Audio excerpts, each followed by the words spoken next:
સમગ્ર દેશ સાથે ગુજરાતમાં આજે રાષ્ટ્રીય પલ્સ પોલિયો રસીકરણ અભિયાન 2026નો પ્રારંભ કરવામાં આવ્યો છે। વડોદરા મહાનગરપાલિકા દ્વારા શહેરમાં 28 જૂનથી 30 જૂન સુધી 3 દિવસીય વિશેષ પોલિયો ઝુંબેશ હાથ ધરવામાં આવી છે। આ અભિયાન હેઠળ શહેરના આશરે 2 લાખ જેટલા 0 થી 5 વર્ષના બાળકોને પોલિયોના 2 ટીપા પીવડાવવાનો લક્ષ્યાંક રાખવામાં આવ્યો છે। વડોદરા મહાનગરપાલિકાના આરોગ્ય વિભાગ દ્વારા રાષ્ટ્રીય પલ્સ પોલિયો અભિયાન અંતર્ગત શહેરભરમાં વ્યાપક આયોજન કરવામાં આવ્યું છે। અભિયાનના પ્રથમ દિવસે urban health centre, community health centre, anganwadi કેન્દ્રો તેમજ રેલવે સ્ટેશન અને એસટી ડિપો જેવા જાહેર સ્થળોએ પોલિયો રસીકરણ કેન્દ્રો શરૂ કરવામાં આવ્યા હતા। આ ઝુંબેશ હેઠળ 0 થી 5 વર્ષના આશરે 2 લાખ બાળકોને પોલિયોના 2 ટીપા પીવડાવવાનું આયોજન છે।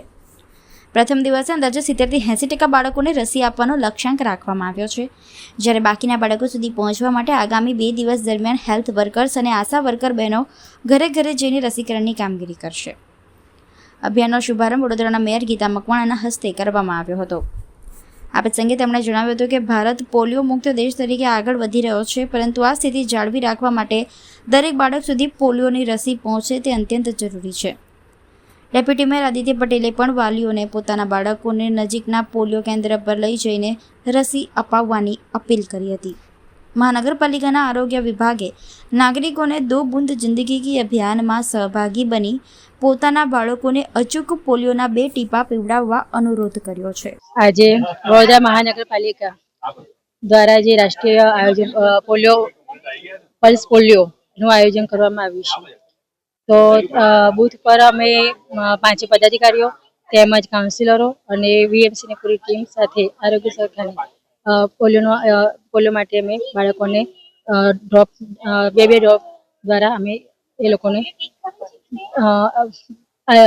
પીવડાયા છે।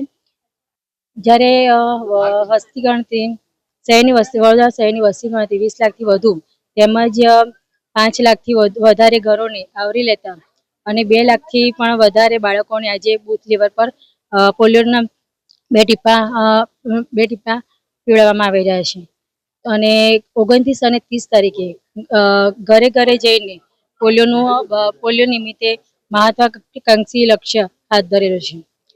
બાળકોને માતા પિતાને જણાવવાનું કે તમે તમારા બાળકોને પોલિયોના 2 ટીપા પીવડાવીને બાળકોનું ભવિષ્ય સુરક્ષિત કરો।